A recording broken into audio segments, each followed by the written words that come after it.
What's up guys, Misha here from Beyond the Huddle, and welcome to another altcoin forecast. And as always guys, before we get into the altcoins, we will do a quick recap of Bitcoin, seeing how things have been developing since yesterday's Bitcoin forecast, and then we will take a look at the commitment of traders report for Ethereum, kind of seeing how the asset managers are positioned, and then we'll talk about what we would want to see in tomorrow's report, because the report comes out every Friday. So tomorrow we'll get a new COT report. And then after that, we'll get into the price action for both Ethereum USD and Ethereum BTC. But before we get started with that, guys, if you're new here, make sure to subscribe to the channel. Give the video a thumbs up. We really appreciate it. And if you're interested in joining our Discord server, it's completely free. There's going to be a link down below in the description. You guys can check that out. Come in, hang out with us, talk charts, talk COT, whatever it is that you want to talk about. There's going to be a link down below in the description. So with that said, guys, let's go ahead and get this video started. Alright guys, so quick Bitcoin recap before we get into the Ethereum stuff. And as you guys can see right here, we have now officially gone below the monthly level on Bitcoin. So that's actually not a good sign if we want to be bullish on Bitcoin. So as Ralphie mentioned yesterday, asset managers shorts had actually stayed below the average, which is a bullish sign from a sentiment standpoint. Now we need to confirm that from a price action standpoint, and that monthly level right here was a key area that needed to hold in order for us to be bullish from a price action standpoint. And as you guys can see, we have now gone below that. But not only that, we are also below the weekly level, as you guys can see. And again, this previous month's value area high, which is also the previous quarter's value area low, because we already bear trending on the quarter. So this is actually not a good sign, guys. This is not a good sign. And if by tomorrow, so tomorrow we get a new COT report, if when we get the report, we see that shorts have gone back above average and longs have started to decrease, this is not a good sign for Bitcoin. This means we could potentially, this could have potentially been a lower high within this downtrend right here. As you guys can see, we came back into that weekly supply, which kind of lined up with the value area resistance levels. So if that's the case, then we could potentially see prices drop down into this 2021 value area low. Now, if what we see is that the shorts are staying below the average and longs keep increasing, what we could potentially see is price come down into this daily demand area, and then we could potentially see reversal signals down there when we get the new weekly level, etc. And then we could potentially come back to the upside.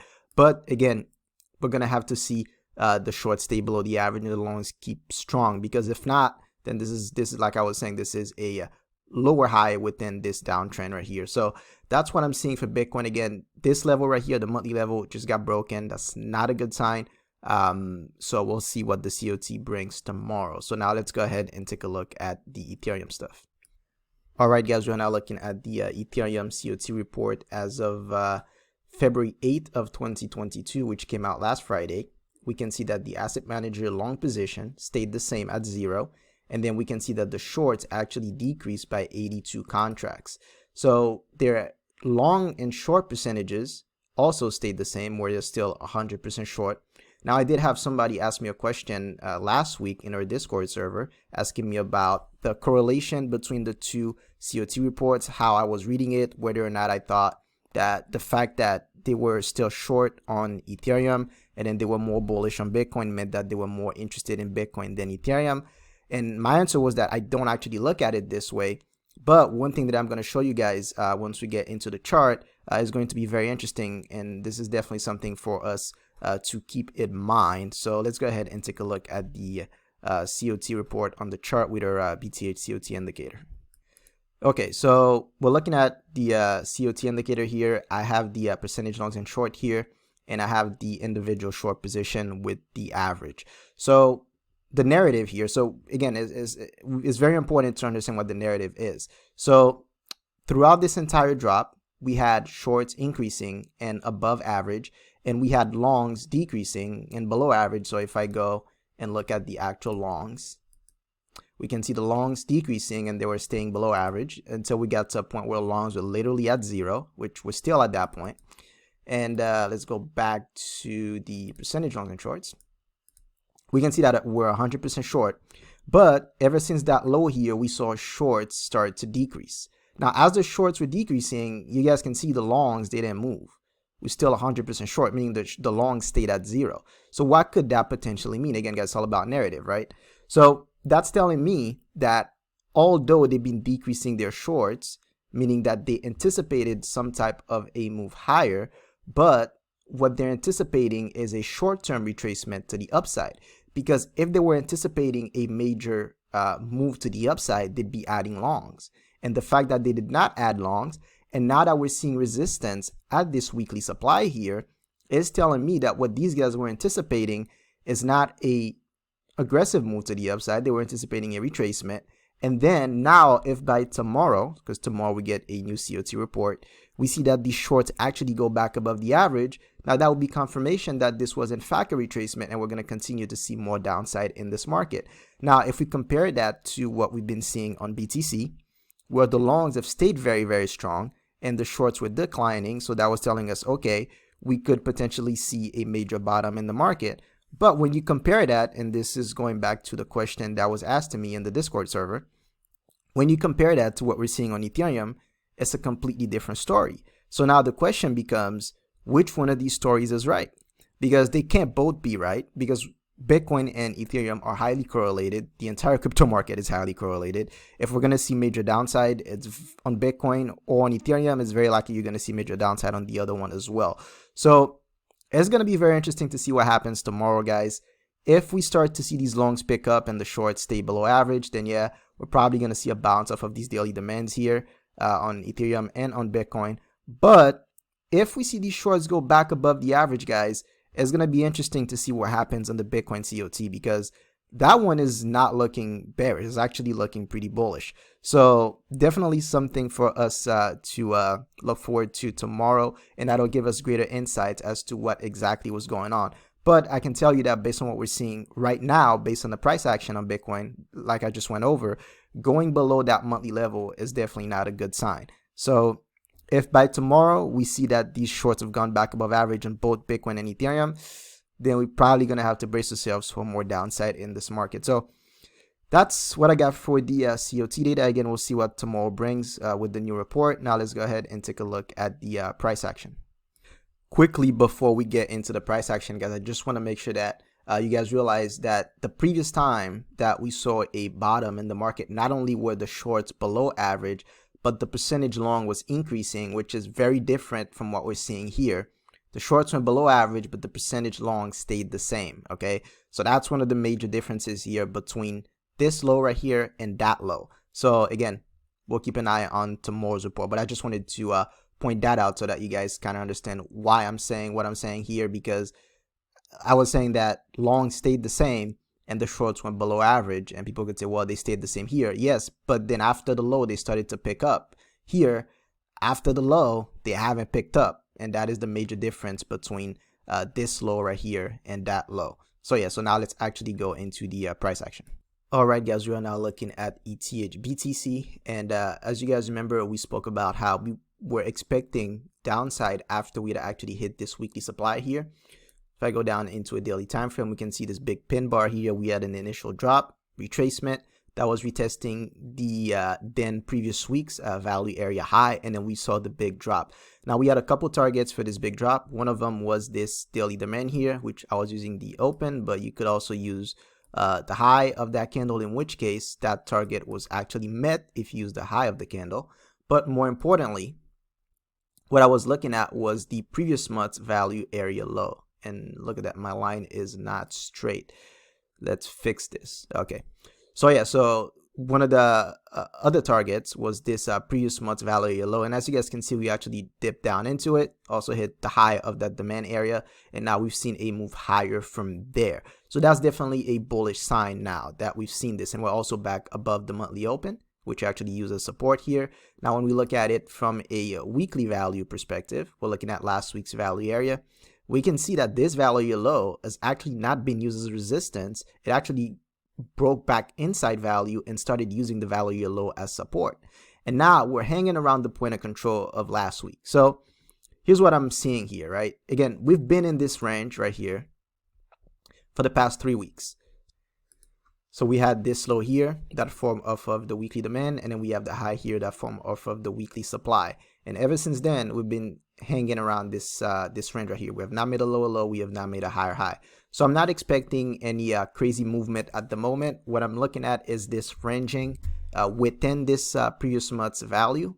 So if we go into our 4 hour right here, we have the previous month's value low, previous month's value high. I'm expecting this to range within this area for now, and also looking at the previous week's value. Now, if we're able to go back below the previous week's value, then yeah, we could see more downside. But if we can stay in here, we might see upside to this previous week's value area high. And the way we would be looking at that is by using the lower time frames. We would be looking at this the 3-day value area right here. And we would also be paying attention to the daily value area, where we're seeing that on the daily, we're retesting previous day's value low as resistance.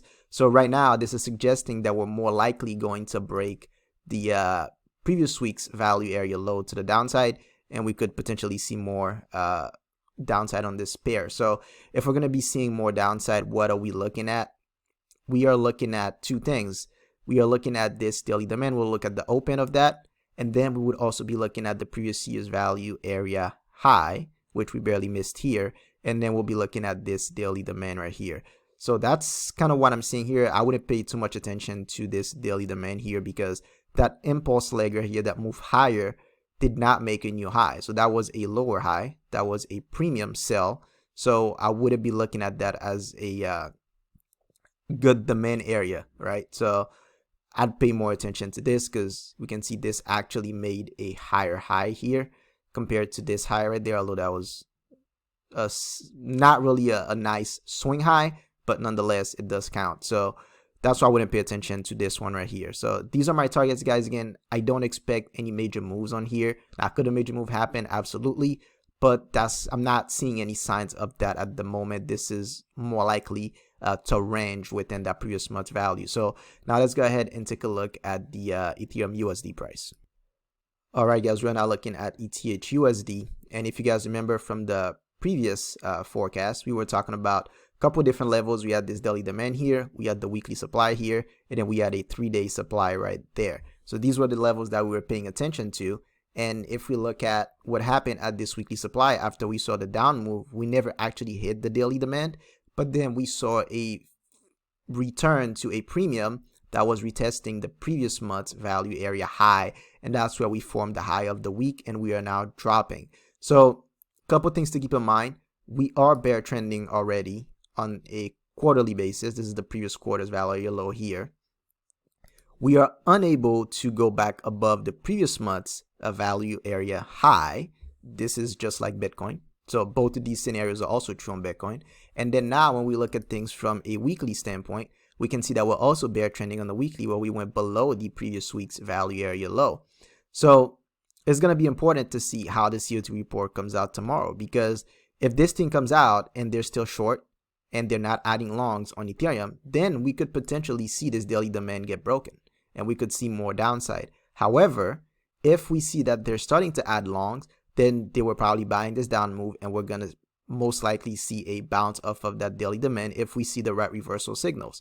Now, we also have another important level here, which is the previous year's value area high.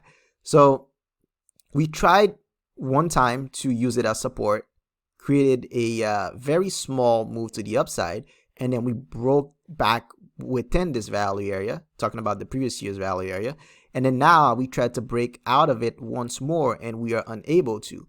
So if this is going to continue to the downside, then we're pretty much targeting the previous year's point of control, and then we'd have to target the previous year's value area low.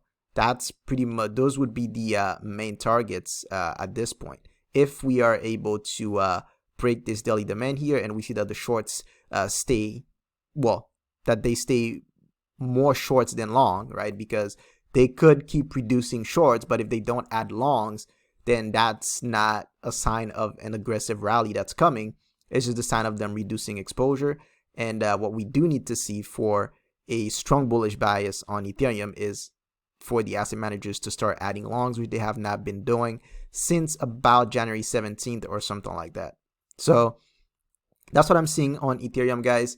If we look at the 3-day, we can see that the current 3-day, because the current 3-day is about to close today. So let's see what the values is looking like at the moment. How we very likely to close. Look at this. We are very likely to close below the what will be at 7 o'clock, the previous 3 days value area low. So that's not a good sign. And when we look at it on the daily, same thing. We're likely to close below today's value area low, which is also not a good sign.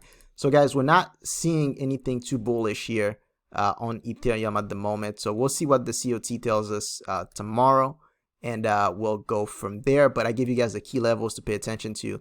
This daily demand here, and then the previous month's POC value low.